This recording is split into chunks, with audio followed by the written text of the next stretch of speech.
Allô, allô, tout va bien? Salut! Ça fonctionne! Prise 2 parce que la semaine passée, on a eu des petits problèmes techniques, mais Geneviève nous a tout réglé ça. Et puis là, ben, ça a l'air de bien fonctionner. Peut-être s'il y en a qui veulent confirmer dans le chat que tout va bien. Est-ce que tu vois le chat, toi? Moi, je le vois sur mon téléphone, mais pas Ouais, à l'écran. moi, je le vois, oui. OK, J'ai parfait. Suzy qui dit Hello gang, Michel qui vient de marquer Hello. Donc, je pense que tout est bon. C'est bon, parfait. Et on va commencer les présentations. Mon nom, c'est Mélissa Villot. Je cherche Charlie depuis les tout débuts, aussitôt que Geneviève a lancé cette formule-là, ce concept-là, tout de suite, j'ai embarqué. Moi, j'ai été pendant 20 ans à écrire des chroniques sur les animaux, principalement dans les journaux au Saguenay-Lac-Saint-Jean. Maintenant, je suis rendue du côté de la radio. Mais je m'intéresse toujours au monde des animaux, puis c'est toujours quelque chose que je garde très près de moi. Donc, on s'est tout le temps tenu au courant, hein, Geneviève et moi, tout le développement, tout ce qui se passait. Puis c'est rendu gros, je cherche Charlie. C'est une idée que Geneviève t'a eue 2019 après un événement que là, la plupart des gens qui sont là doivent connaître un petit peu. Et en 2020, c'est devenu plus concret. Et là, c'est un réseau qui est partout au Québec. Puis Geneviève, je vais te laisser te présenter, mais ceux qui sont là, je vous le dis, là, c'est pas juste pour ceux qui disent ah oui, moi, mon chien peut. Ah non, moi, mon chien se sauvera jamais. Ça peut arriver à tous les chiens, puis on va l'expliquer, ça, c'est qu'est-ce qui se passe. Puis vous allez voir, ce qui est intéressant avec Geneviève, c'est qu'on apprend aussi à mieux connaître les chiens, puis à mieux communiquer aussi avec nos chiens. Fait que Geneviève, vas-y, je te laisse te présenter. Ben, pour ceux qui ne me connaissent pas, je suis la fondatrice de Je cherche Charlie. Donc, je m'appelle Geneviève Duperron. Le je de Je cherche Charlie, c'est le diminutif de mon prénom. Puis c'est vraiment un honneur, Mélissa, de t'avoir parmi nous ce soir pour animer. Tu sais, comme tu disais tantôt, tu nous suis depuis le début, on communique ensemble depuis le début. Puis pour ceux qui savent pas, allez sur le site web sous les médias. Mais ça, tu as été pas mal une des premières à faire des chroniques là, journalistiques pour des dossiers là, qu'on avait au Saguenay, je me souviens bien. Là, donc, c'est vraiment un honneur là, que tu animes ce soir. Donc, vraiment, comment ça va se passer? Ben, on va vous expliquer un peu comment se passent les recherches parce qu'écoute, en 5 ans, Geneviève, tu as développé une expertise justement pour trouver un chien qui se perd. Puis moi, ce que j'ai hâte de savoir, comment tu vas nous expliquer ça, parce que ce que je disais tantôt, c'est que tous les chiens peuvent tomber dans cet état qu'on appelle de survie. Moi, j'appelle ça aussi un état de panique où le chien semble pas s'en remettre et ça peut durer pendant des semaines, hein, des mois même, dans un état où il revient pas à lui, il y a plus. Le seul sens qui reste, c'est l'odorat, mais il reconnaît plus son environnement, il reconnaît plus non plus sa famille. Puis quand je vous dis que tous les chiens, ça peut arriver à n'importe quel chien, même le chien le mieux dressé au monde. Puis je vous le dis, moi, dans mes observations, là, parce qu'à partir de quand j'ai commencé à jaser avec Geneviève, moi aussi, à cette époque-là, je prenais souvent des chiens qui étaient abandonnés ou que les gens, en tout cas, voulaient plus, ou je rééduquais et tout ça. Donc, j'ai fait ça un petit bout de temps. Puis j'ai même déjà vu des chiens tomber dans cet état de survie. Puis ça, je sais que les gens ne doivent pas vouloir le dire, là, mais juste après qu'on les ait chicanés. Donc, dans la maison, le chien a fait une gaffe, on est hors de nous, on le chicane, on l'envoie dehors et c'est fini. Le chien tombe dans cet état où il ne reviendra pas à lui. Puis c'est super gênant. Les gens ne diront pas j'ai chicané mon chien puis on dirait qu'il ne veut plus vivre chez nous. Tu sais, ça ne se dit pas. Mais il y a plein de contextes. Ça peut être un feu d'artifice, ça peut être un bruit, un son où le chien va paniquer. Puis c'est dur d'être prêt, que le chien a son GPS dans le cou, puis on n'est pas prêt. Souvent, c'est un accident, c'est vraiment ça.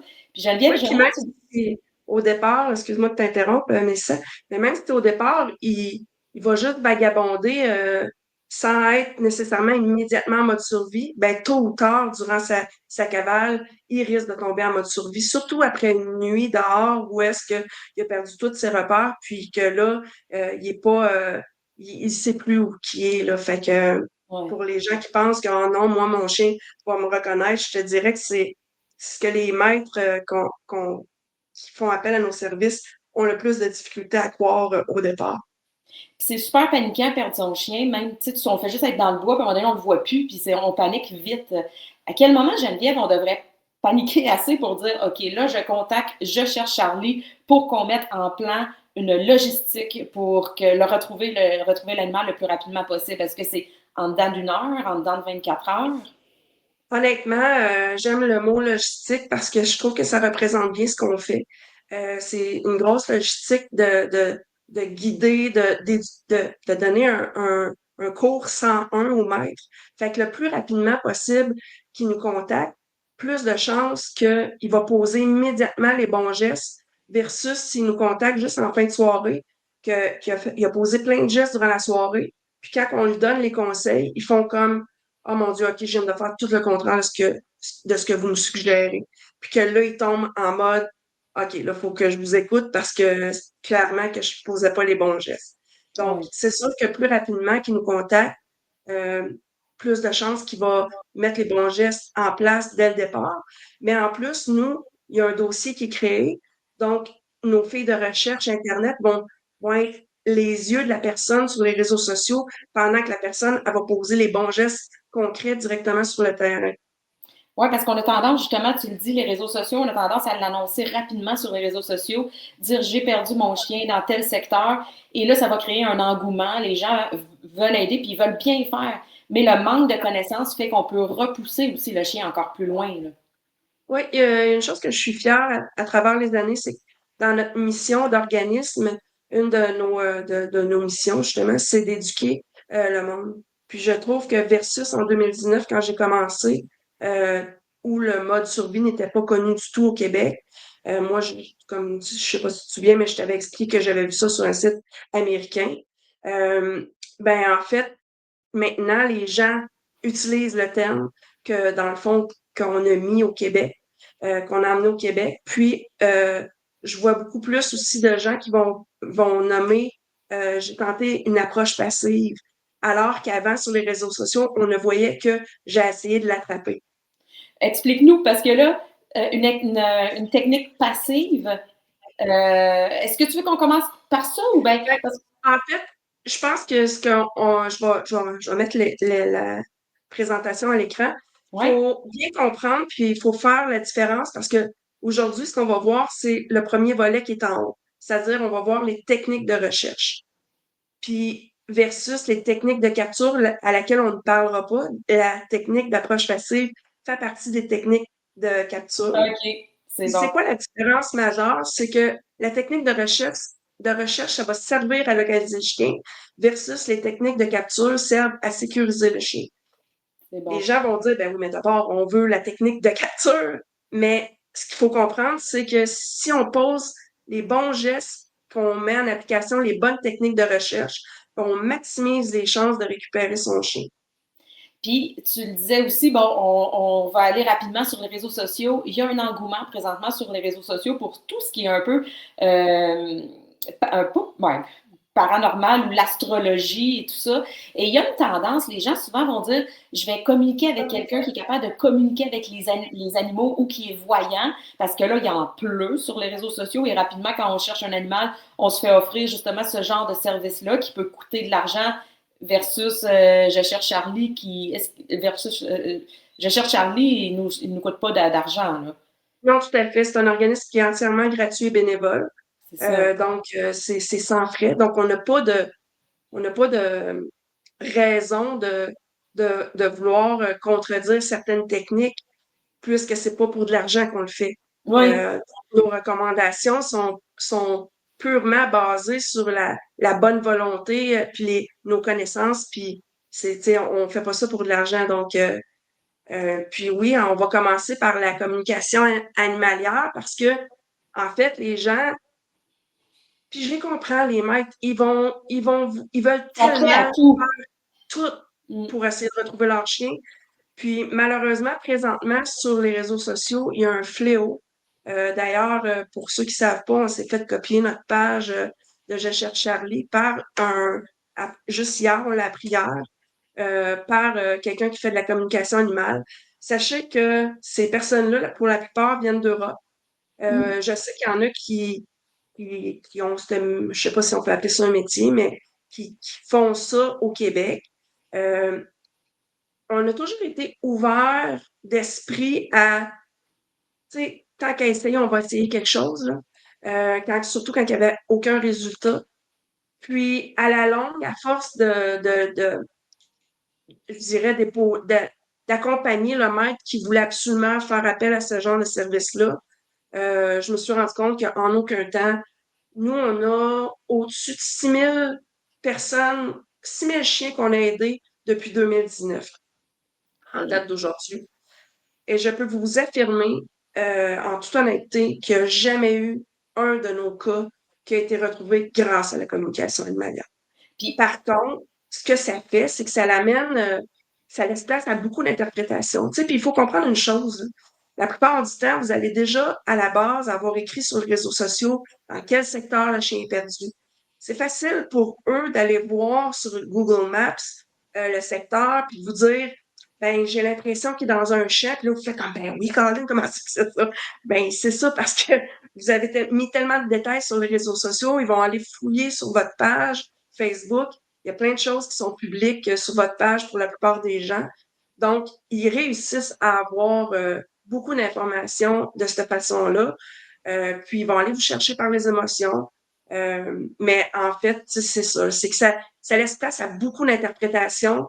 Ça fait perdre du temps aussi aux vraies recherches, aux vraies techniques de recherche qui pourraient donner des vrais résultats. Puis, à cause que ça laisse place à l'interprétation, ben, les gens, ils voient que ça comme signe.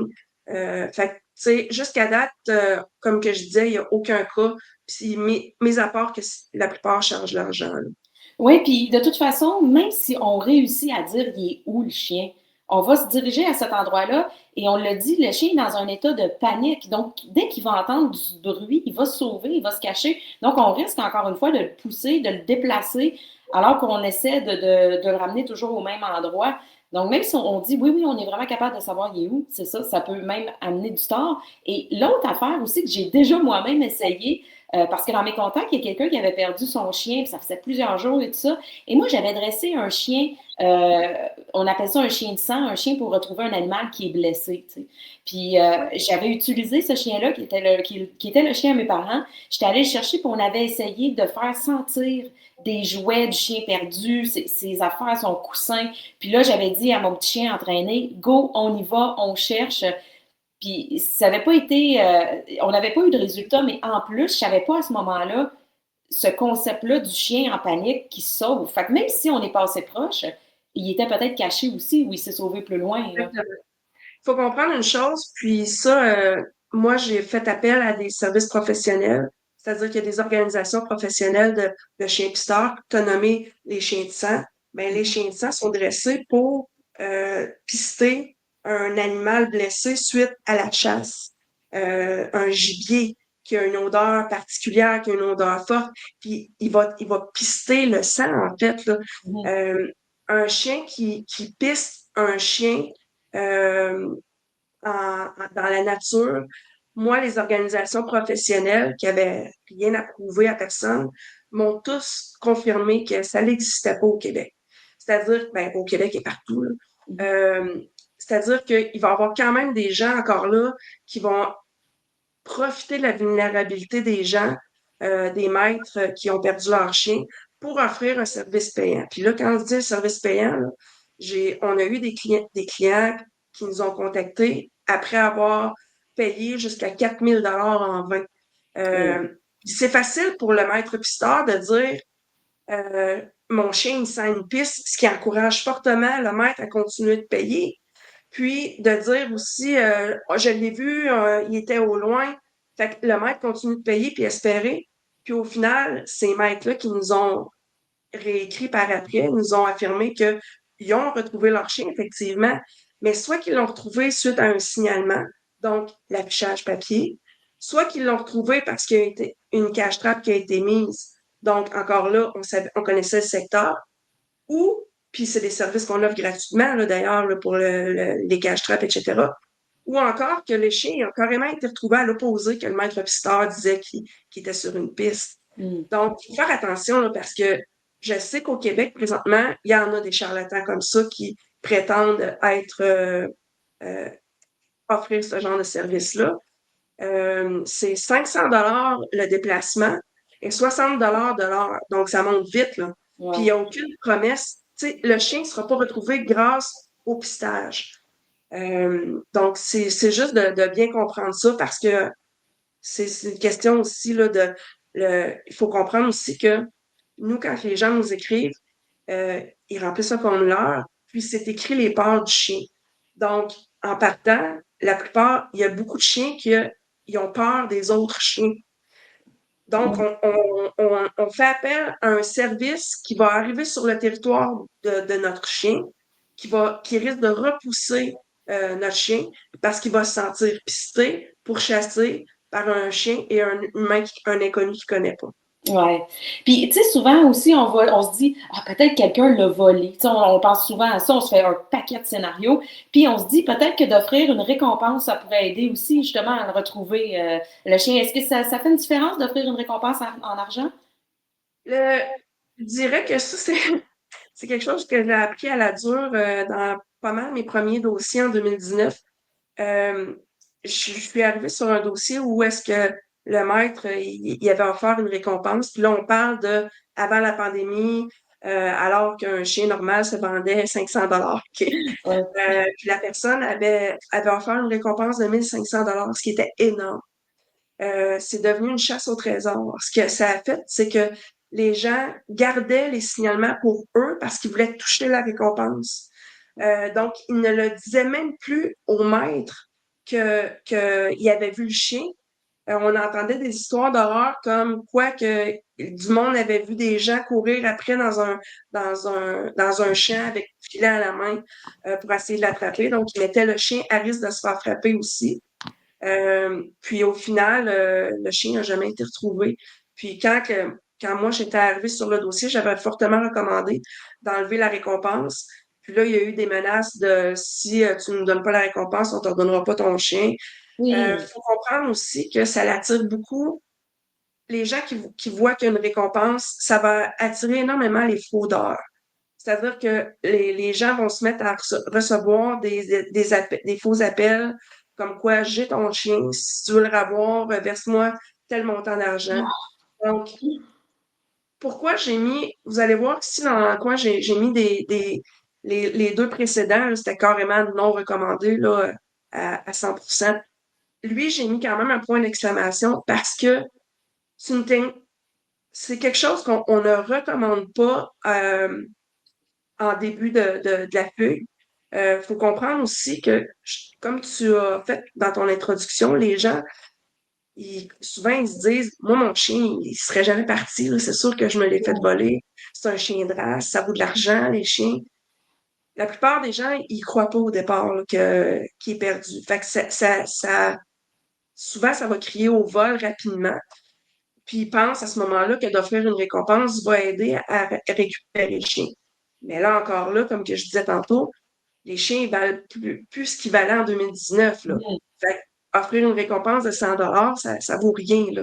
Ouais. Euh, fait que ce qui fait en sorte que si on offre une récompense dès le départ, euh, pour toutes les raisons que j'ai expliquées, c'est pas vraiment bon. Par contre, si on a mis toutes, toutes les techniques de recherche, on les a tous faites, puis ça fait 1 semaine, 2 semaines, il n'y a toujours aucun signalement. Ben, moi, je dis, si c'était mon chien, j'irais au bout de mes ressources. Puis s'il faut que j'offre une récompense, parce qu'il y a peut-être quelqu'un qui l'a gardé, mais que je peux, sans pouvoir écarter à 100% la preuve que mon chien est peut-être encore en cavale, mais que là, tout à coup, quelqu'un l'aurait, ben moi, à ce moment-là, oui, on dit au maître, c'est rendu dans cette étape-là. Mais tu sais, souvent, ils nous le demandent. Là, rendu là, tu sais, on n'a plus rien à perdre. Est-ce que vous pensez que c'est une bonne idée? Puis là, je dis oui, tu sais, allez au bout de vos ressources parce que faut comprendre aussi que moi, je garde tout le temps dans ma mentalité si c'était mon chien. Puis ce que je dis à mes bénévoles, c'est si le maître a besoin d'aller au bout de ses ressources, accompagnez-le là-dedans. Mais par contre, dites-lui comment euh, bien nommer les choses sur les réseaux sociaux, pas l'accuser de vol nécessairement, parce que ça veut pas dire que parce que quelqu'un a gardé ton chien qu'il l'a nécessairement volé. Ouais. Il peut penser que le chien, il était abandonné. Il peut Mhm. penser que, tu sais, qu'il peut vouloir le bien de ce chien-là. S'il n'y avait pas d'affiche dans le secteur, il peut aussi penser que, tu chercher là, comment retrouver le chien parce que c'est pas tout le monde qui sont sur les réseaux sociaux. C'est ça. Puis, tu sais, juste de le sécuriser aussi, on veut tout faire ça. Là. Aussitôt qu'on voit un chien, on veut le mettre en Exact. sécurité pour éviter qu'il y arrive quelque chose. Autre technologie aussi qui est de plus en plus populaire, le drone. Est-ce que c'est un bon outil pour essayer de trouver un chien? On a ici là, 3 vidéos. Ça, c'est des vidéos à nous là, de cas réels parce que, comme que je disais, dans nos débuts, je dirais on était plus euh, fervent là, d'essayer des Mhm. nouvelles méthodes, tu sais, tout à coup que ça donnerait des résultats. Puis comme qu'on peut voir là, dans les deux vidéos de gauche, l'été avec le feuillage, on voit absolument rien. L'hiver, même si oui, on pourrait voir, euh, dans le cas là, sur le bord de la rivière, là, comme qu'on avait, c'était à Trois-Rivières d'ailleurs, euh, si le chien n'est pas dans le secteur, il faut comprendre aussi que un drone, ça va survoler de façon linéaire, tu sais. Puis ça a une vision en périphérique, mais c'est quand même limité. En plus que si le chien bouge pas, puis qu'il est couché, ben encore là, ça se peut que tu passes puis tu le vois pas. Euh, Ce qui arrive aussi, c'est que tu ne peux pas éliminer hors de tout doute que le chien n'était pas dans le secteur parce que tu as survolé le secteur et tu ne l'as pas vu. Mhm. Donc, c'est une grosse perte de temps. Les seuls drones qui sont efficaces, c'est les drones thermiques, mais on parle de drones thermiques là, qui valent au-dessus de 10 000 $. Fait qu'au Québec, il n'y en a pas des tonnes de ça. Il faut comprendre aussi qu'il y a des réglementations locales, il y a des réglementations provinciales, puis ça prend des permis spéciaux pour... Fait que quand le voisin, un ami, Joe Bontemps, arrive avec son petit drone à 500 $, désolé, mais Il coûte pas assez cher. les gens, c'est pas assez efficace, honnêtement, là, pour l'avoir Ouais. testé. Puis le chien en bas, ici à droite, là, Oui. qu'on voit, c'était vraiment un cas réel. Là. Ça, c'était à Sorel, d'ailleurs. Puis, on l'a pas trouvé avec les drones. On savait il était où parce qu'on recevait des signalements, mais ils sont allés quand même parce qu'ils avaient besoin d'aller avec le drone. Mhm.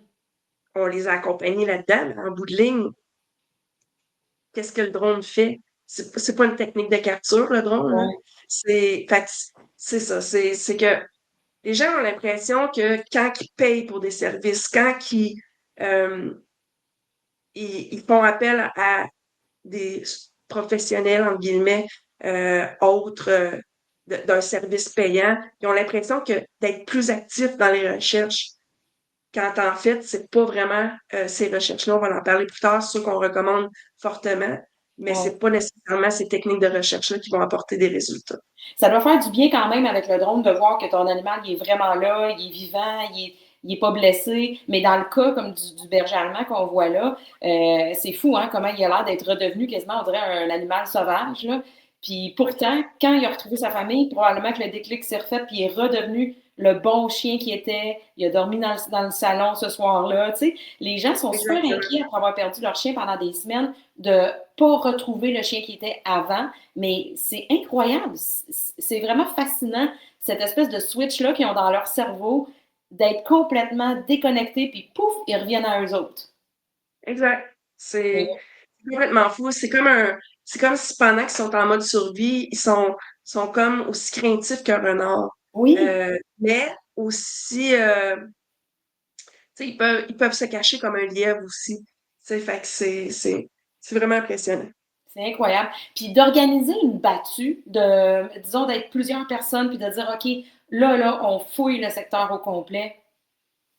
Je sais on doit pas voir super bien, là, mais ici, là, c'est des chiens d'écoute de nos dossiers là, à travers les années. Ici, c'est un petit teckel qu'on voit qui était caché dans la plate-bande d'une dame qui est rendue bénévole pour nous aujourd'hui. Euh, Puis elle l'a vu par hasard, là. Mais c'est un chien-là, quand elle tondait son gazon, puis elle l'a vu vraiment par hasard. Mais sinon, elle aurait passé, puis elle l'aurait jamais vu. Lui, là, ici, il était le long d'une piste cyclable à Québec. Puis c'est un grand Danois. Regardez à peine comment qu'on le voit. Celui-ci, c'était le chien là, du drone qu'on a vu dans la vidéo précédente, là. Il s'est retrouvé dans un secteur de voie ferrée en plein cœur de Trois-Rivières. Puis il était caché, c'est un employé qui l'a vu caché là, à travers les bio de bois. Puis lui, je me souviens plus trop c'était quel dossier, mais c'était un berger allemand. Puis celui-ci, c'était au Saguenay, à Chicoutimi, là, un husky qu'une dame a vu dans le sentier par hasard, mais que grâce aux affiches, vous allez voir, je reviens souvent sur les affiches parce que j'ai hâte qu'on arrive à cette fiche-là, mais c'est grâce aux affiches, elle l'a vu, elle l'a pris en photo, elle avait le numéro sous la main, elle a contacté la maîtresse et la maîtresse est venue faire l'appel, puis l'approche passive, puis le chien est venu à elle. Fait que par une battue, premièrement, c'est comme chercher une aiguille dans une botte de foin. Deuxièmement, on risque de repousser le chien. Ça se peut qu'on passe à côté puis qu'on s'en aperçoive pas du tout. C'est un petit peu le même effet que le drone, c'est-à-dire que c'est pas parce qu'on a passé une fois que on peut éliminer qu'il n'est pas dans ce secteur-là, parce qu'il peut repasser en arrière de nous 2 minutes après notre passage. Euh, Par contre, encore là, j'ai mis un point d'exclamation parce que cette technique-là, on va la recommander si, exemple, le chien s'est enfui avec sa laisse, un harnais, puis qu'il y a des chances, plutôt des risques d'être accroché à quelque part. Ou si, exemple, c'est un chien qui est très, très confus, sourd, aveugle, donc il n'entendra pas nécessairement les gens arriver, mais qu'on risque de le retrouver perdu, confus en plein milieu d'un sentier ou encore si on est dans un secteur où est-ce qu'il y a un risque élevé de collet. Mm. Donc, au Québec, il y a plusieurs collets. Tu avais déjà fait une chronique d'ailleurs avec moi, puis Un un chasseur. rappeur Un chasseur, d'Éviter oui. la ville. Puis, tu sais, puis, je veux dire, chacun c'est du trapage de chiens qu'on fait nous aussi Oui, oui. avec des équipements Sans sans blessure. blessure, sans risque de blessure, mais c'est quand même des techniques de trapage. Mais tout ça pour dire que il y a quand même un danger là, quand il y a des collègues dans le secteur. Donc, si on veut pas envahir non plus le terrain, les terres de quelqu'un, on peut demander par contre aux agriculteurs, aux propriétaires des terres de les aviser que si on décollait, pouvez-vous aller les vérifier. Le but, c'est de retrouver le chien, là. C'est pas de porter c'est de pas d'y aller dans le jugement ou dans d'être fâché par la situation ou peu importe. Mhm. On veut qu'ils collaborent avec nous en période de chasse. Là, on arrive dans cette période-là. Nous, ça fait plusieurs années qu'on on, on, on prône pour que les chasseurs, trappeurs aient confiance en notre organisme, que si jamais sur leur caméra de chasse, ils voient des chiens sur leur terre, ben, de nous aviser que nous, on ne publiera pas ça sur les réseaux sociaux pour attirer 20 personnes. Au Mhm. contraire, on va mettre un plan d'action avec eux, puis ils vont trapper pour nous, mais dans nos équipements, tu sais. Mhm. Fait que c'est d'y aller en collaboration. L'autre chose aussi que je veux apporter comme point, je ne sais pas si vous vous souvenez, je pense que ça fait à peu près 3 ans de ça. Il y avait eu un jeune autiste qui s'était perdu dans le bois à Saint-Donat, dans les Laurentides. Un jeune autiste de 20 ans, là, euh, avec son POG. Puis, ils ont organisé, évidemment, c'était un humain, ils ont organisé une battue, c'est-à-dire hélicoptère, chien pisteur, euh, une centaine de bénévoles formés. Tu sais, on parle de gens qui sont formés pour faire de la recherche terrain. Ça leur a pris 3 jours. Là. Puis c'était pas une forêt là, dans une zec là, dans le nord. Là. C'était à Saint-Donat, dans les Laurentides, là, une petite forêt, entre guillemets. Là. Puis ça leur a pris 3 jours, localiser un humain qui veut se faire trouver. Mhm. Donc, un chien qui, à l'inverse, va fuir les gens qui approchent, va fuir les, euh, l'humain, en fait, les inconnus, ben, on risque plus de le repousser là, en organisant une battue. Une petite parenthèse, ça m'est popé tantôt pendant que tu parlais. Tu sais, on parle du chien qui est redevenu un peu comme dans l'état d'un renard, quasiment. Il faut quasiment se mettre en tête que le chien a le comportement d'un renard. Souvent, on va, avec la nourriture des chiens, on essaie de retrouver, on dit leur vraie nature, tu sais, leur vrai, de quoi le chien s'est nourri au départ et tout ça. Puis quand il est en mode survie comme ça, il a pas il va pas tuer, hein, il va pas, pour se nourrir, il va manger dans les poubelles, il va manger des cochonneries.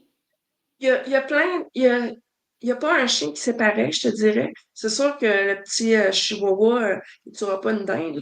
Ouais, ouais, On se le dit. Par contre, oui, on a vu des chiens qui ont développé un instinct de chasseur, de euh, prédateurs. oui, de prédateurs, qui ont été capables de se nourrir avec les dindons sauvages ou avec des poules dans des poulaillers. Euh, mais c'est pas la norme, je Mhm, dirais. Par contre, ils vont souvent se nourrir, quand on est en campagne, ils vont aller vers les fermes.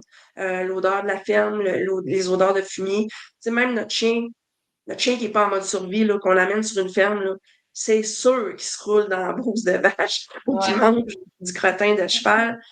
C'est immanquable. ouais. Donc, le chien en mode survie va manger ce genre de choses-là, va manger des excréments de chevreuil dans les sentiers de chevreuil, de lièvre aussi.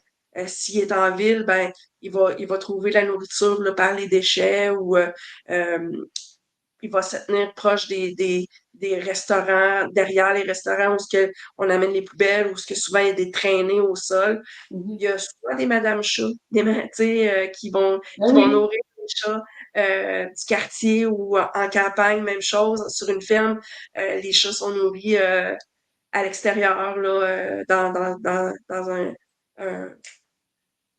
une grange. Donc, les chiens vont finir par se nourrir. Il faut comprendre qu'il n'y a aucun chien qui va se laisser mourir, là. Non, non, Euh, Puis autant, v'là peut-être 3 semaines, on a eu un chien de 12 ans, un Shih Tzu, perdu dans une zec en haut de Trois-Rives, avant d'arriver à La Tuque. Puis il a été 7 jours là, à survivre malgré les coyotes, malgré les loups, malgré c'est les ours, puis malgré incroyable. le fait qu'il n'y avait aucune civilisation dans ce coin-là. C'est fait tough, un chien. Ouais. On revient à nos techniques de recherche. On Oui. va souvent avoir le réflexe de crier énormément le nom du chien, de faire du bruit. Est-ce que c'est une bonne façon de faire pour essayer de le retrouver? Euh, la vidéo qu'on voit qui déroule présentement, j'ai pas mis le son, là, mais on l'a sur notre site web, puis au pire, Noémie, si elle veut bien la mettre dans les commentaires, euh, pas sur le site web, mais on l'a sur la page Facebook. En fait, c'est un drone thermique là, à 10 000 $. Mmh. Euh, Puis, eux, ils ont eu un signalement grâce aux affiches. Donc, ils sont allés dans le secteur pour essayer de le localiser. Donc, il y avait un secteur précis. Puis, ils sont allés avec le maître. Puis, le maître, il va dans le bois, puis il commence à l'appeler. Puis là, si tu viens de voir, le chien, le premier réflexe qu'il a eu en se faisant appeler, il s'est levé, puis là, il s'enfuit et il se met en danger sur la glace. Là, une chance, la Mmh. glace était bien prise, mais ça pourrait être une autoroute, ça pourrait être la glace mince.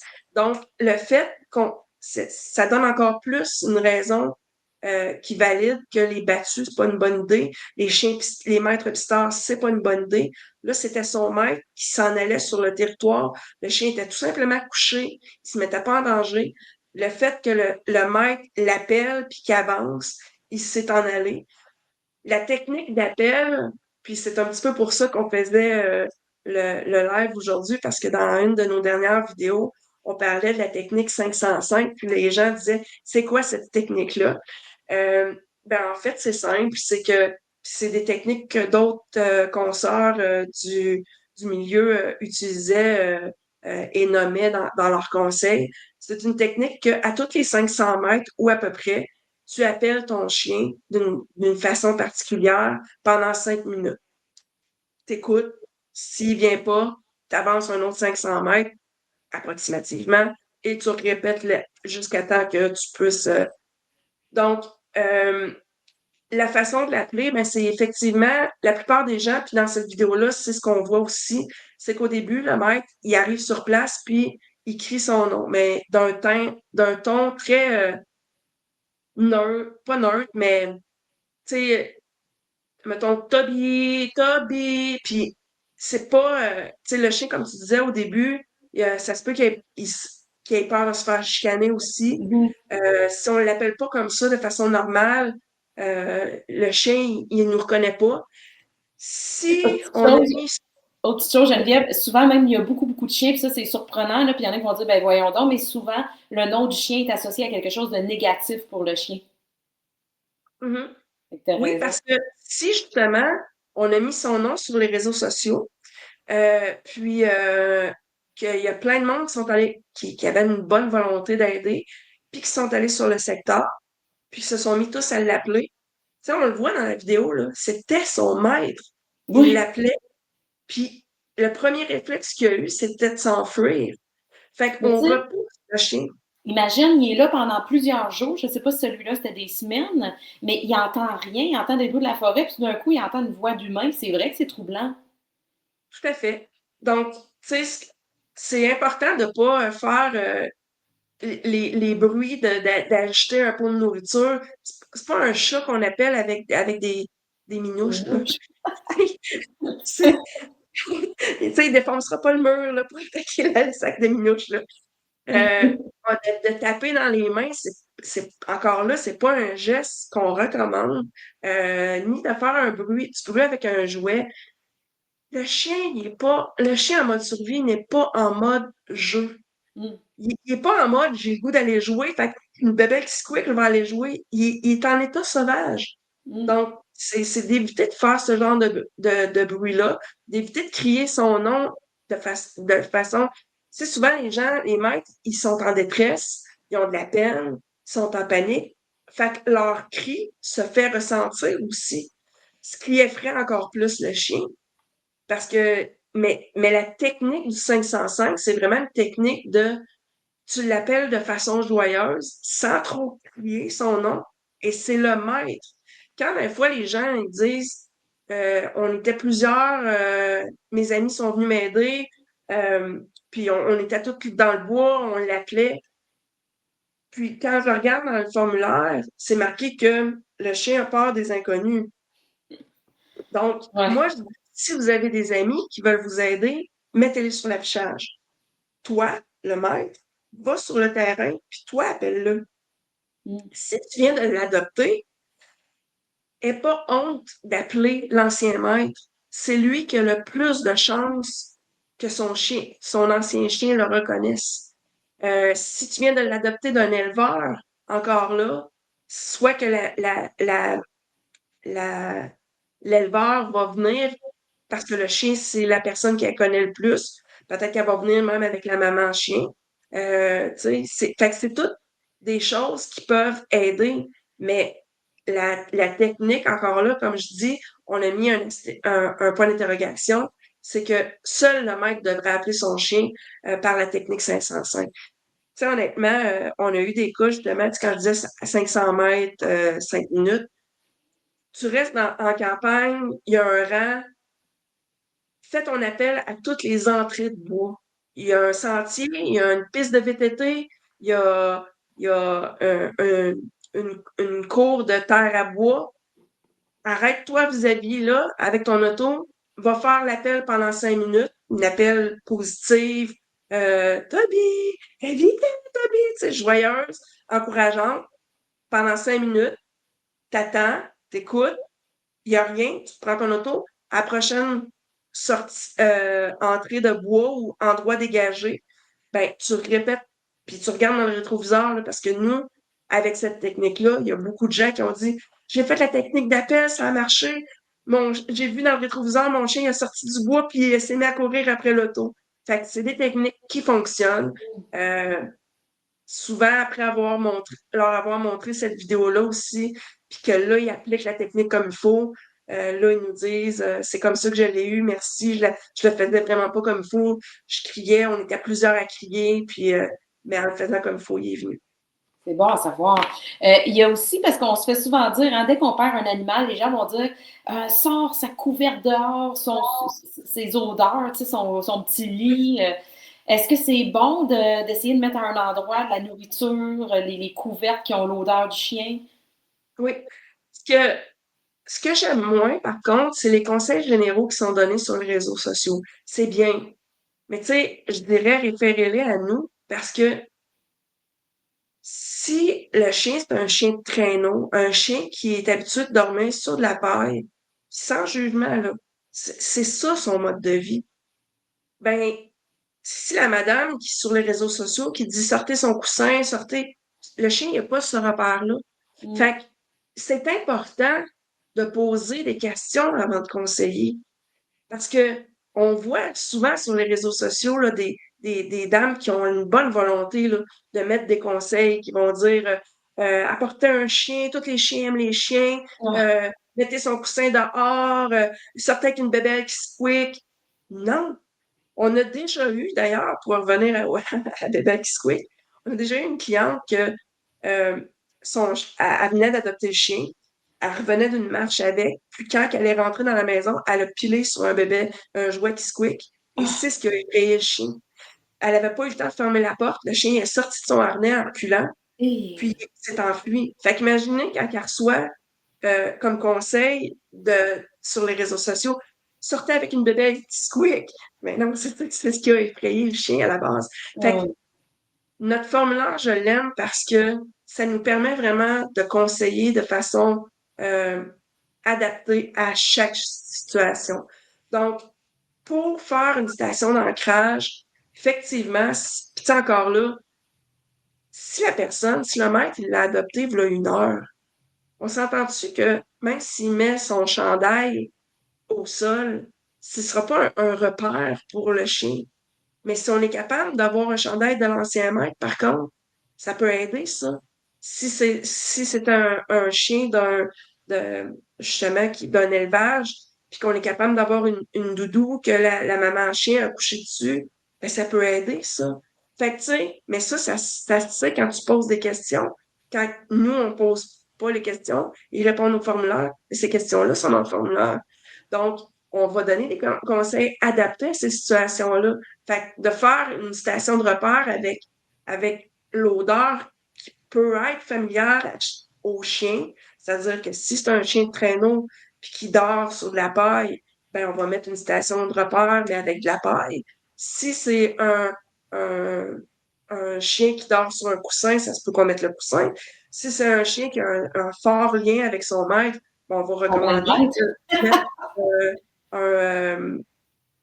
un, comment je pourrais dire, un chandail, puis de mettre un bol de nourriture. L'idée, là, c'est le chien est en cavale, c'est qu'est-ce qu'il fait pendant son errance? Il cherche des odeurs au sol. Il va chercher vraiment là, à se nourrir. Là, parce que là, actuellement, on lui donnait un bol de nourriture le matin puis un soir, mais là, c'est lui, là. Il dépend de lui-même pour survivre. Donc, sa journée ou ses moments de errance, ça va être à la recherche de nourriture. Donc, il sent au sol constamment. Donc, l'idée, c'est de le guider par un leurre olfactif. Quand je disais tantôt que ça s'apparente beaucoup au trapage ou à la chasse, il faut penser comme un chasseur, c'est-à-dire que on va le guider avec un leurre au sol olfactif jusqu'à une station d'ancrage qu'on appelle, qui va avoir une odeur familière et de la nourriture. Puis, ensuite de ça, si on réussit à le stabiliser à cet endroit-là, ben là, on va pouvoir mettre soit un équipement de capture, puis c'est déjà arrivé. Tu sais, il faut comprendre aussi, tu sais, il y en a qui vont penser que la cage trap, ça prend absolument ça. C'est même pas 4% des chiens qui sont retrouvés par cage trap. Les chiens les plus difficiles, on va avoir besoin d'utiliser la cache-trappe. Mais ceux qui sortent immédiatement avec une cache-trappe, là, dès qu'il y a un chien qui part, qui veulent absolument avoir une cache-trappe, c'est c'est un petit peu euh, exagéré parce que le chien a beaucoup plus de chances d'aller vers son maître, surtout s'il y a un lien avec, que d'aller dans une cache-trappe à la base. La cache-trappe, c'est une technique de qu'il faut ancrer le chien au départ, puis c'est d'autres techniques qu'on pourrait expliquer dans une prochaine vidéo de la technique de Ouais. capture. Euh, Fait que, mais c'est ça, tu sais, c'est, tu sais, on a déjà même vu des situations où est-ce que euh, on avait installé une cache-trappe avec caméra et un chandail du maître à côté, à l'extérieur, et le chien avait dormi toute la nuit sur le chandail du maître. Fait que mon premier réflexe, cette fois-là, ça a été de dire au maître, euh, est-ce que tu te sens à l'aise d'aller faire une approche passive? Parce que je pense que ton chien aurait un déclic. Il a dormi sur ton chandail toute la nuit. Et c'est ce qu'elle Mmh. était allée faire. Aujourd'hui, cette femme-là est bénévole pour nous. Hey, ça, c'est le fun Ouais, quand j'aime ça ouais, quand tu dis ça, puis on en reparlera des bénévoles, ceux qui veulent devenir oui, bénévoles. Mais c'est vrai qu'après avoir eu une expérience comme ça, même si c'est une expérience difficile de son chien est perdu et tout ça, c'est vrai que ça doit être le fun de dire hey, je vais donner au suivant. Moi, ça m'est arrivé. Puis de vouloir être bénévole suite à ça, c'est le fun. Puis gênez-vous pas hein, sur le chat de poser des questions. Puis regarde, on en a une question. Est-ce que tu veux qu'on les garde pour la fin ou tout de suite on fait non, comme une petite oui, parenthèse? oui, mais comme tu veux, sans que ça a le rapport avec le sujet, on peut y Oui, aller oui. comme ça. Ben, Karine qui nous demandait, elle dit, ça vous est-il déjà arrivé, vous autres, tu sais, le délai de, là, tu sais, depuis tantôt, on cherche l'animal, on tente des approches, tout ça. Y a-t-il un délai avec lequel on se dit, OK, là, il n'y a plus de chance de retrouver le chien? Un délai, vous considérez que là, tout est perdu? Tu sais, probablement que Karine veut dire un chien après 3 semaines, 2 mois, 6 mois. Je pense que vous perdez jamais espoir si vous avez toujours des traces, hein. Exact. Honnêtement, tu sais, même d'un coup, on dit à nos bénévoles, un coup qu'on sait que tout a été mis en place, il y a eu de l'affichage massif, les réseaux sociaux, de la recherche, etc., etc., et il n'y a aucun signalement, ben, tôt ou tard, si le chien est encore en cavale, on va avoir un signalement. Tu sais, on a la chance d'avoir un énorme réseau. C'est, comme tu disais au début, c'est rendu gros. Ce qui est avantageux de ça, c'est que les gens ont le réflexe de nous écrire rapidement quand ils voient un chien. Euh, donc, on reçoit ce type d'informations-là. On a eu des chiens qu'on n'avait plus de signalement depuis un mois. Euh, Puis, soudainement, ils étaient rendus à 50 kilomètres plus loin. C'est pas commun, mais c'est des choses qui arrivent.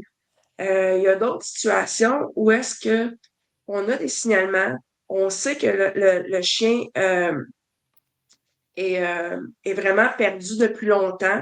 On sait que le chien est dans un secteur. Tu sais, dernièrement, on a capturé un. Ça faisait 10 mois que le chien était vu à Sutton. On avait essayé la cache-trappe, on avait essayé l'enclos. Malheureusement, ça n'avait pas fonctionné. Mais le chien continuait d'être ancré puis d'aller à cet endroit-là. Donc, on est allé avec une autre technique. On a réussi à ce moment-là là, vraiment à le capturer d'une façon différente. Mais quand le chien est en vie, quand le chien est encore, euh, qu'on a des signalements, moi, je crois que oui, tôt ou tard, là, on va réussir là, à le capturer. Dans le cas de notre amie Karine, Ouais. euh, son chien, dans le fond, c'est un chien que, dans le passé, avant qu'elle l'adopte, elle n'était pas vraiment au courant de Son historique. l'entièreté de son historique. C'était un chien que nous-mêmes, on avait capturé 2 fois. Euh, Hey! oui. Fait que, tu sais, je pense que le fait qu'elle avait peut-être pas tout le portrait quand elle-même l'a perdu, étant donné que le chien avait déjà été capturé 2 fois, on sentait qu'il connaît la chanson, comme qu'on va dire. Donc, quand il voit la cache-trappe ou quoi que ce soit du genre, il n'est pas intéressé. L'autre Mais chose, c'est que c'est un chien qui tombait rapidement en mode survie ou? oui, dès le départ, premièrement, cette année-là, ça a été épouvantable parce que c'était 4 chiens qui venaient d'un élevage et non, 4 ou 5 chiens, en tout cas. Puis les 4 ou les 5 ont tous fugué dès leur Hi! adoption. Fait que de décembre à février, disons, là, en tout et partout, sur les 4 ou 5 chiens, on les a capturés 8 fois. Fait qu'il y en a qui ont fugué 2 fois là-dessus. Mais en aucun, en fait, le chien de Karine, euh, c'est une des rares exceptions que j'ai vues. C'est que c'est un chien qui, on en discutait tantôt, puis c'était moi, quand je parlais de cet exemple-là, j'avais son chien en tête. C'est que c'est un chien qui est capable de se nourrir par lui-même. Fait que Ah, lui, il chasse. C'est un des rares cas. Par contre, l'hiver s'en vient. L'hiver passé, on a failli le capturer.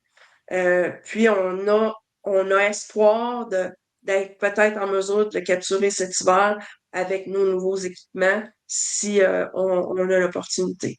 Malheureusement, présentement, peu importe ce qui a été mis, puis je peux vous garantir qu'on a 2 bénévoles, entre autres, que leur temps n'est plus compté, là. hmm. Euh, ils sont allés à chaque jour pendant des semaines mettre la nourriture parce que malheureusement, la maîtresse l'a perdu, mais pas de chez elle. Donc, elle habite pas sur la même barre de rive. Fait que, dans le fond, l'aide qu'elle avait, c'était notre aide en tant que telle. Donc, nos bénévoles sont allés nourrir le chien. D'ailleurs, tu sais, Karine, elle le sait, on a encore une caméra sur place, mais le chien vient pas. Tu sais, il se nourrit seul, puis c'est Ouais, ça. il a fait, on dirait qu'il a choisi Mais quasiment en aucun temps, on va abandonner un chien. non. On revient à nos techniques de recherche avec des annonces sur les réseaux sociaux. J'imagine que ça doit avoir une bonne portée aussi. Oui, dans le fond, les annonces, je dirais que c'est bon le premier 48 heures. OK. Là où est-ce que je trouve qu'il y a une faille, c'est que faut comprendre que les réseaux sociaux fonctionnent par algorithme. Donc, le monsieur qui ne suit pas des pages d'animaux, qui s'intéresse pas aux animaux, puis que c'est peut-être lui qui va le voir, ton chien, euh, ben, il verra pas que c'est un chien qui est perdu. Il peut penser que c'est un chien du voisinage, qui a l'habitude d'être lousse. Surtout si on est en campagne, des fois, on est plus habitué de voir des chiens lousses. Euh, Puis, s'il n'y a pas le numéro à portée de vue ou vraiment une affiche qui dit Hey, c'est un chien perdu, ça, je viens de le voir, ben, ça va faire en sorte que euh, les réseaux sociaux, la personne ne trouvera pas vraiment là, le, le, voyons, l'annonce en tant que telle du chien qu'il vient de voir. Ça donne un petit peu une fausse impression que tout le monde est au courant, mais pour la plupart des gens qui sont abonnés au groupe d'annonces de chiens perdus et d'animaux perdus, euh, même si notre annonce est partagée 800 fois, ça se peut que ce soit un à Chibougamau, l'autre à Sherbrooke, l'autre à Montréal, alors que le chien est perdu à Drummondville. Ouais. Donc, le premier 48 heures, je dirais que c'est bon. Parce que oui, là, ça se partage vite. C'est le chien perdu de l'heure. Donc, il apparaît dans le fil d'actualité des gens dont l'algorithme s'y intéresse. Mais après 48 heures, puis la plupart des groupes ou des pages ne, n'accepteront pas une deuxième publication. Ça fait en sorte que euh, les réseaux sociaux, il apporte plus la même visibilité. Puis, tu sais, en 48 heures, il y a peut-être eu 20 autres chiens qui se sont perdus. Donc, le nôtre, notre affiche est rendue bien loin dans tout ça. L'autre problématique aussi, c'est que c'est un couteau à deux tranchants dans le sens que euh, les, les, les, euh, les gens, des fois, ils pensent bien faire en mettant des informations comme le secteur de la perte ou un signalement qui va risquer d'attirer des gens qui risquent de nuire, justement. Comme on disait dans nos débuts, là, qui vont peut-être aller eux-mêmes tenter de l'attraper. Ou, tu sais, on essaye de collaborer, nous, avec d'autres organisations pour faire enlever les noms des chiens sur les réseaux sociaux. C'est de recommander de ne pas écrire le nom de son chien sur les réseaux sociaux pour justement éviter que les gens aillent l'appeler pour que ce soit juste nous en tant que maître qui ayons ce privilège de l'appeler pour qu'il puisse nous reconnaître plus facilement. L'autre chose aussi, c'est que s'il y a un partage, tu sais, c'est pas tout le monde qui comprend bien le fonctionnement des réseaux sociaux. Ça se peut que toi, Mélissa, tu partages sur ta page personnelle euh, une annonce de chien perdu, et puis que ton ami, qui connaît peut-être moins bien les réseaux sociaux, écrive dans les commentaires, ben, je l'ai vu, Mélissa, ce chien-là, il était chez nous sur mon terrain hier. Puis toi, tu vas le faire comme commentaire, ben, écris-le sur l'original parce que il voit pas, là, toi, ce que tu as écrit dans mon partage. Donc, la chance, c'est pas quelque chose qui est le fun à faire là, pour nos filles de recherche, mais les filles de recherche, les bénévoles qui font ça, c'est ce qu'elles recherchent. Elles recherchent le signalement euh, qui est caché, comme on pourrait dire, le signalement perdu que c'est pas tout le monde qui ont vu. Donc, nos filles de recherche, elles fouillent, s'il y a 589 partages, elles fouillent les 589 partages de chacune des annonces qui a été créée. C'est pas plaisant, là, on va se le dire, mais comme Ouais. travail. Mais c'est un travail qui est essentiel parce que ces femmes-là sont extraordinaires parce qu'ils réussissent tout le temps à trouver le petit signalement d'un fois qui fait toute la différence puis qui nous aide à trouver le chien. Vous devenez Euh, avec des expertises d'enquêteurs. oui, vraiment. Euh, fait que ça donne une bonne visibilité quand c'est bien fait. Dernièrement, tu sais, je parlais tantôt du chien qui était perdu de 12 ans, le Shih Tzu à la ZEC en Haute-Trois-Rivières. Le monsieur n'était pas sur les réseaux sociaux. Il a appelé sa femme n'était pas sur les réseaux sociaux. Ils ont appelé leur fille. Leur fille est venue sur notre page, puis a vu qu'il y avait une correspondance avec le chien. C'est comme ça qu'ils l'ont retrouvé grâce à notre publication. Donc, c'est avantageux de faire appel à des organismes où est-ce qu'ils ont une bonne visibilité, que ce soit notre organisme, que ce soit une autre organisation qui a plusieurs abonnés, comme qu'on pourrait dire. Mm. L'idée, c'est d'avoir une belle visibilité sans trop s'éparpiller, puis d'avoir des annonces qui répondent bien là, aux recommandations. Une visibilité plus structurée. Puis la bonne vieille affiche à distribuer, c'est bon aussi? Ben là, c'est là que je suis Mm. contente qu'on arrive à celle-là parce que j'en parle depuis tantôt. Puis c'est tellement la chose la plus difficile à faire comprendre aux gens dans un ère technologique pourquoi je ferais imprimer des papiers et que je devrais mettre de l'énergie à distribuer des affiches alors que j'ai l'impression de pas chercher mon chien. Mais ce qu'il faut comprendre, là, c'est que chaque affiche qui est mise dans le secteur local, là, c'est pas comme sur Facebook où est-ce que mon partage est partagé à Chibougamau alors que mon chien est perdu à Drummondville. C'est le secteur local. Où est-ce que c'est écrit en gros chien perdu, puis le numéro de téléphone, là, nos affiches, là, ils ont été pensées en conséquence de ça. Puis, tu sais, des fois, il y en a qui essaient de refaire des affiches. Nos affiches, de loin, même en auto, on est capable de lire le numéro de téléphone, puis c'est ce qu'on vise. On vise à ce que le monde comprenne c'est quoi ce papier-là qui est sur le poteau. C'est-tu un chien à vendre? C'est-tu un chat perdu? C'est-tu un divan? C'est parce qu'on on voit pas bien la photo. Non, c'est écrit en gros et ça se voit de loin. Chien perdu. Et le numéro est très visible et la photo est grande. Donc, on peut bien distinguer le chien. Puis c'est comme ça qu'on voit que euh, Caroline, c'est le chien que je viens justement de voir sur le terrain. Je pensais que c'était leur chien, mais non, c'est un chien qui est perdu, donc je vais appeler. Fait que ça donne, Si tu nous donnes cet exemple-là, c'est parce que ça arrive. c'est constant.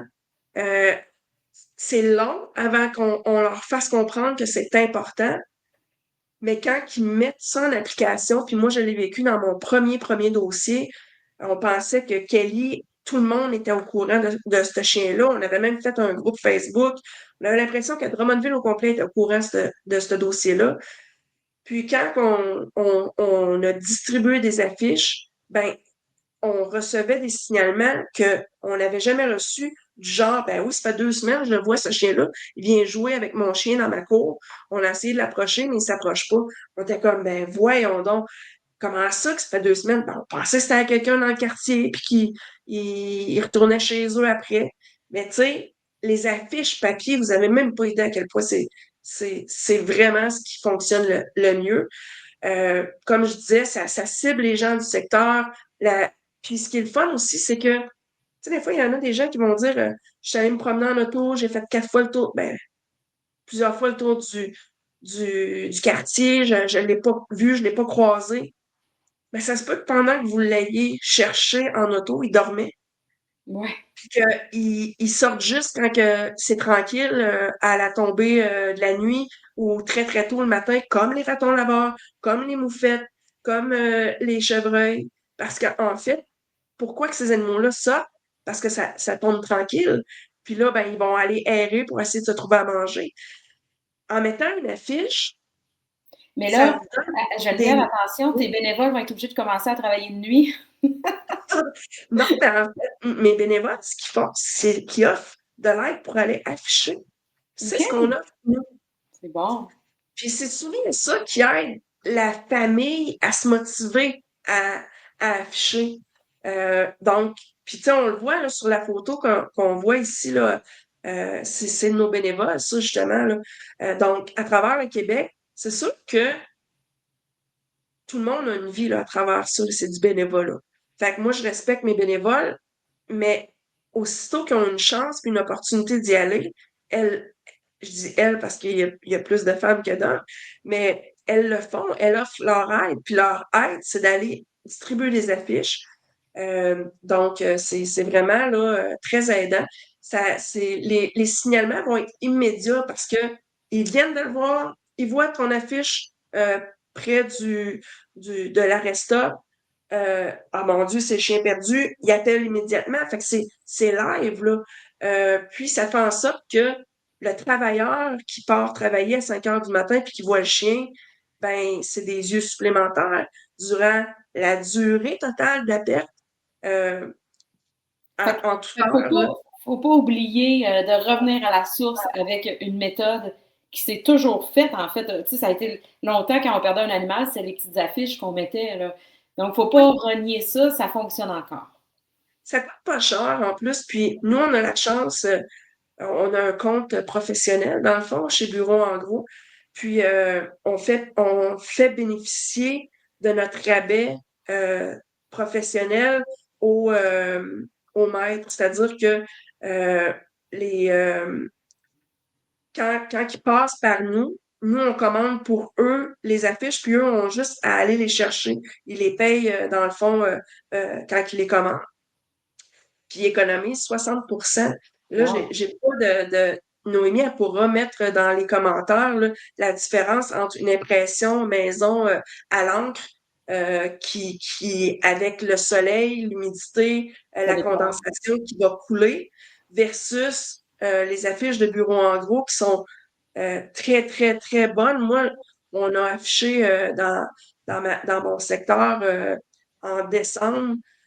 Puis à ce jour-ci, il y en a encore qui sont, parce que malheureusement, tristement, on les a pas retrouvés, mais les affiches sont encore bonnes, sont encore visibles. Fait que ça dure longtemps. Puis, par bureau en gros, justement, ils économisent 60% de rabais. Nous, C'est on fait bon. pas une scène là-dessus. C'est vraiment un service. Nous, là, tout ce qu'on veut, c'est d'aider les gens à retrouver leur chien. Fait il y a aucunement d'argent qui est ramassé en offrant nos services. Comme on prête des équipements, quand on prête les équipements, oui, on demande un dépôt de garantie. Puis si la personne, pour X, Y raison, nous fait en sorte, nous mentionne que c'est impossible, on va traiter pareil, là. Tu Mhm. sais, puis, tu sais, je pense que c'est du donnant-donnant, c'est une question de confiance aussi. Mais l'argent, aussitôt que le prêt d'équipement nous est remis, l'argent est entièrement remboursé, là. Les Ouais. seuls frais, c'est des frais qui nous sont nous-mêmes chargés, c'est-à-dire les frais de transmission d'images mais on fait aucune scène. C'est vraiment entièrement gratuit et bénévole. Et la dernière technique de recherche, on voulait parler, tu voulais nous jaser un peu du collier GPS parce qu'on se dit, ben écoute, je vais laisser ça dans le cou de mon chien en tout temps, puis s'il arrive quelque chose, mais c'est un peu aussi vivre dans la peur de laisser ça tout le temps après le chien, non? Oui, effectivement, je dirais, il y a des chiens, tu sais, on le sait, il y a des chiens qui fuguent plus d'une fois, Ouais. ou il y a des chiens qui ont été adoptés puis qui étaient errants à la base, qui viennent d'un rescue, puis qu'il y a des risques qui tombent en mode survie rapidement. Je dirais que le tractif, c'est quand même, puis je vais vous expliquer un peu en gros là, pourquoi l'attractive, mais c'est pas mal ce que nous, on recommande. Moi, j'en ai un chez moi. Est-ce que mes chiens les portent en tout temps? Dans ma circonstance à moi, non, parce que j'ai une cour clôturée. Par contre, quand on va en forêt ou quand on va promener les chiens, oui, non, il est attaché après le harnais.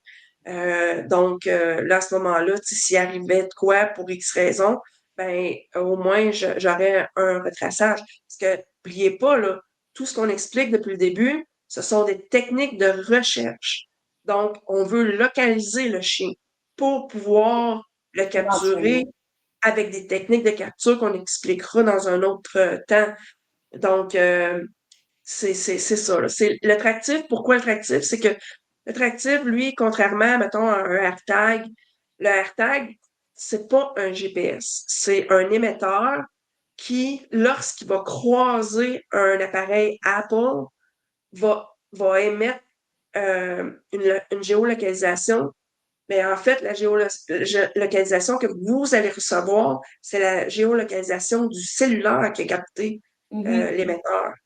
Donc, si la personne était de passage, puis que là, oui, était assez proche du AirTag, ben, ça se peut que le chien est parti dans l'opposé, alors que le gars qui avait son Apple, il est allé dans l'autre direction, là. Fait que c'est pas précis, c'est pas un traceur GPS. Euh, S'il n'y a pas d'Apple, s'il il croise pas il est en forêt, il croise aucun appareil Apple, ben désolé, mais on sait pas il est où le plus le chien. Le tractif, c'est vraiment un GPS, c'est-à-dire qu'il a sa propre carte SIM. Il va se connecter à partout où il y a un réseau cellulaire, que ce soit Rogers ou peu importe lequel, tant qu'il y a une antenne cellulaire qui capte, donc qui émet des ondes pour les cellulaires, le tractif va émettre la géolocalisation, puis c'est vraiment un tracé parfait, là. Fait que Mhm. nous, c'est ce qu'on recommande. Si jamais c'est quelque chose que vous dites, moi je l'ai vécu, je veux pas le revivre deux fois, ou Ouais. je veux tout simplement pas le vivre, euh, ben, si vous voulez l'acheter encore là, nous, ce qui est avantageux, c'est que si vous passez par notre site web, Noémie, encore là, pourra peut-être mettre le lien du site web dans dans les commentaires. Si vous passez par le lien du site web, ben nous, ça nous donne 20% des ventes. Donc, c'est comme ça qu'on ramasse de l'argent pour Mhm. acheter plus d'équipements, Ça pour vous rembourser encourage en les. même temps. C'est bon. Oui, parce que dans le fond, là, un organisme en tant que tel, ça a des dépenses, là, malgré tout, là. Ben oui. Euh, c'est du bénévolat en temps, mais il y a des déplacements à faire. On rembourse les dépenses de nos bénévoles, là.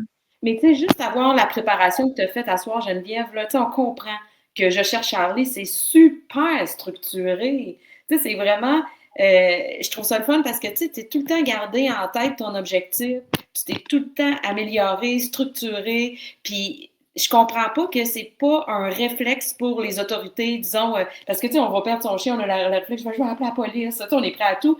Je sais pas pourquoi c'est pas le réflexe de de référer les gens à Je cherche Charlie, justement, dans ce Ah, genre de ben, situation.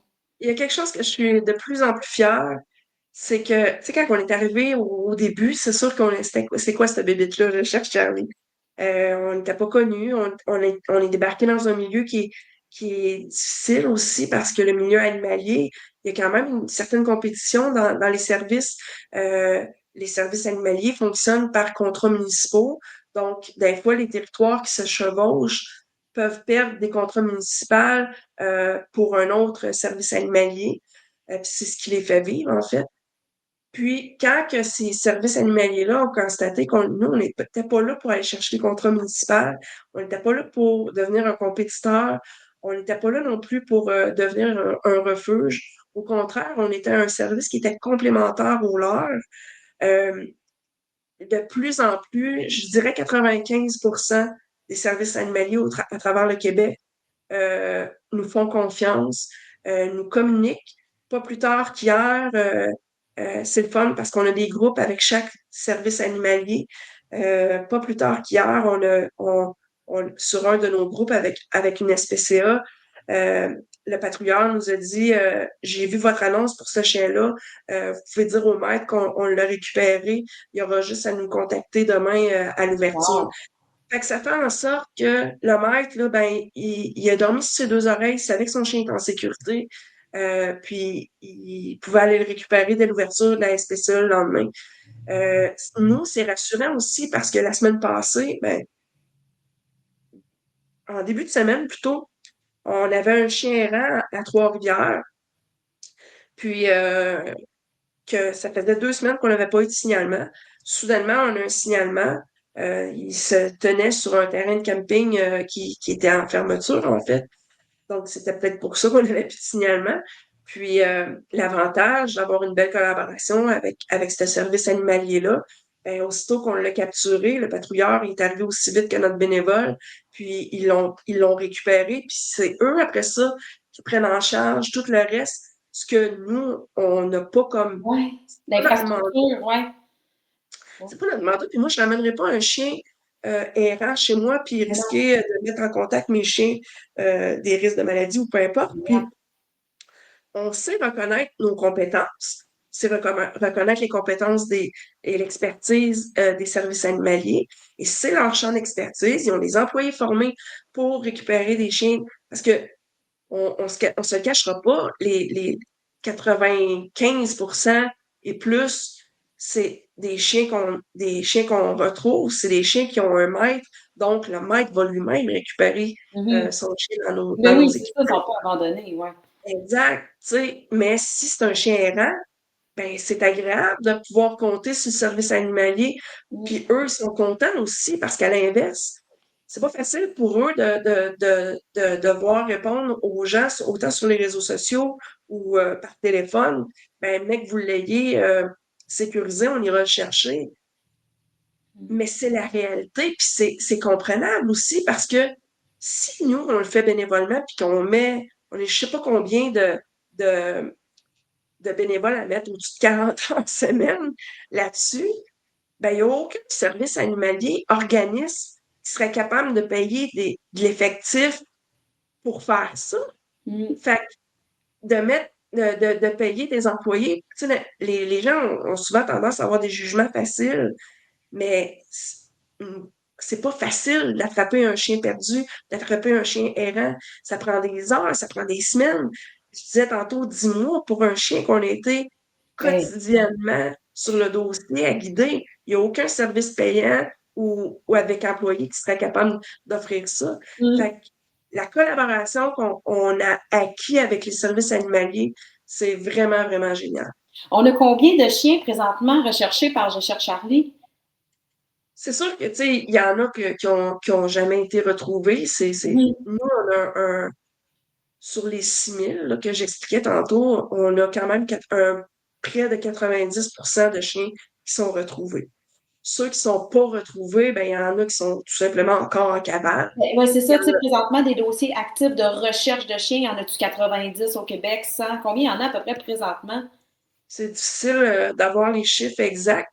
Je pourrais peut-être l'écrire plus tard Oh, dans. OK. Non, Mais mais tu sais, c'est. je veux dire, comme que je dis, là, mettons, sur les 10 dernières entrées, ben, il y en a 9 de retrouvés. Là, tu sais, il y a OK. quand même 90% des chiens qui sont retrouvés. Les chiens, dans mes statistiques, les chiens sont retrouvés beaucoup plus rapidement parce que les gens le contactent plus rapidement, donc Ah! posent les gestes plus rapides, les bons gestes plus rapidement, les bonnes techniques. Notre côté éducatif fait en sorte qu'il y a moins de monde qui vont essayer de pogner un chien, d'attraper un chien, Ouais. de courir après un chien. Même monsieur, madame, tout le monde tente une approche passive maintenant, signale à la place d'essayer n'importe quoi. Donc, Je pense que la notoriété qu'on a acquis, autant dans le milieu que dans la société, fait en sorte que ça aide à ce qu'il y ait Vraiment. confiance quand je cherche Charlie sur le dossier. Fait que là, il va falloir se donner rendez-vous pour une prochaine étape, ça va être les techniques de capture. Tout à fait. Fait que, je pense qu'en conclusion, là, comme qui a été écrit là, depuis tantôt, c'est de comprendre que des solutions rapides puis miraculeuses, là, il n'y en a pas, ça n'existe pas. Puis de toujours garder en tête la question suivante. Quand on s'apprête à, à, à agir, est-ce que ce que je m'apprête à faire pourrait aggraver la situation? Posez-vous toujours cette question-là. Parce que si la réponse est oui, là, faites-le pas. Parce qu'avoir des chances de réussir une technique risquée, tu sais, comme, mettons, au lieu de se poser la question, ce que je m'apprête à faire a des chances de marcher? C'est pas ça la question. Parce que si ça marche, tant mieux, mais si ça marche pas, à quel prix? Mm. Toujours poser la question, est-ce que ce que je m'apprête à faire a des risques d'aggraver la situation? Si la réponse est oui, faites-le pas. Mm. Très intéressant, hein? Vraiment, vraiment. Puis, tu sais, pourtant, on se suit depuis super longtemps, mais j'en ai encore appris, c'est vraiment le fun.